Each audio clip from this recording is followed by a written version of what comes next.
The late night talk show host talking about gun control. We have Steve Doocy that's in Las Vegas live anchoring the show from out there. We also want to bring in Ben Shapiro. He's from the dailywire.com, a syndicated columnist and host of the Ben Shapiro Show, to talk about this very issue with the late night host. Steve, you have a question for Ben? Absolutely. Ben, I got a question for you. You know, many, as we just saw the late night host talking about how there needs to be more gun control. But when you look at what they found in the car of this guy, that ammonium nitrate, you just add the fuel oil to it, and you've got an Oklahoma City bomb there as well. What gun control law would have stopped that guy from doing what he did back there? I mean, even the guns that he was using, I'm not sure that there's any evidence that gun control would have done anything. I mean, he obtained, apparently, these weapons legally. He had gone through federal background checks. There's no evidence of significant mental illness to this point. So all this seems like is people shouting, do something, while they have no particular solutions and no expertise on guns or gun control. I mean, the suggestion that gun control is going to put an end to incidents like this, again, that is an evidenceless proposition based on nothing but emotional response. I was looking at Jimmy Kimmel last night, and he said, well, for those of you on television all day that tell me not to talk about gun control, my First Amendment is just as important as your Second Amendment. Ben, what's your reaction to that?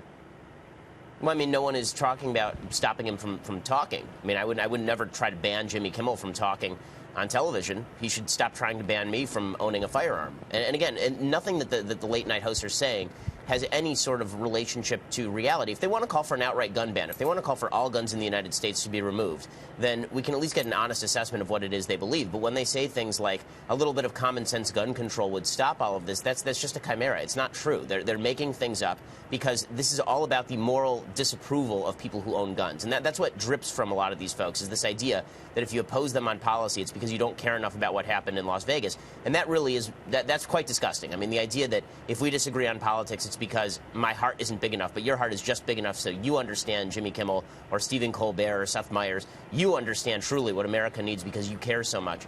That's pretty nasty stuff. So what is the issue here? What do we need to be talking about? Well, I mean, I think we don't have enough information yet to know what sort of policy proposals would be on the table. This is one of the things that drives me nuts about this.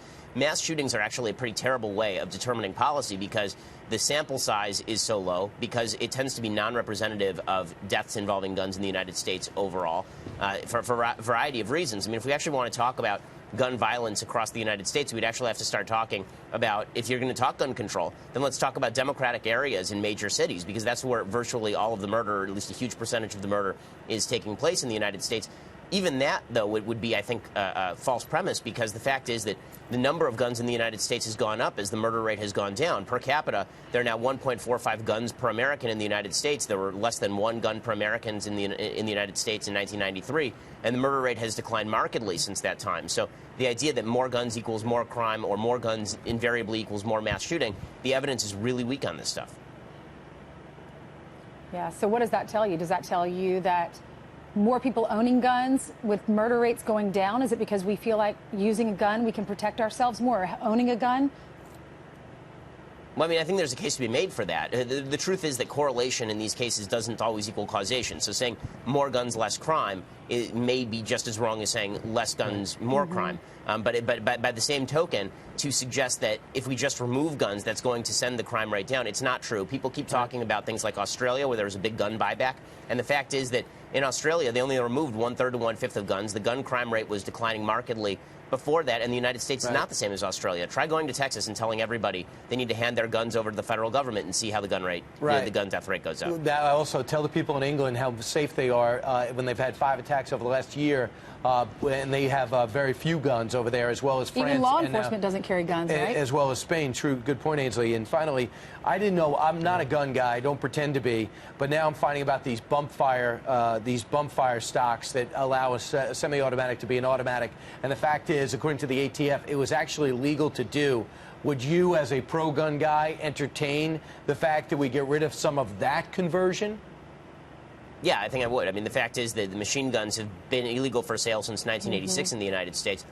Devices that can convert a semi-auto to fire like an auto, I think there's pretty widespread support for getting rid of some of these devices. That said, a bump stock is very easy to make yourself, to imitate. Firing a semi-auto at a high rate is not particularly difficult to train to do. So I think that we can do it. I wouldn't use it as this sort of this panacea. I don't think that you can use it as a cure-all. The idea that would cure these problems. The vast majority of mass shootings have not taken place with automatic weapons or even semi-autos being fired like autos. They've been with semi-automatic rifles or mostly with handguns. Okay. Ben Shapiro, thank you for joining us.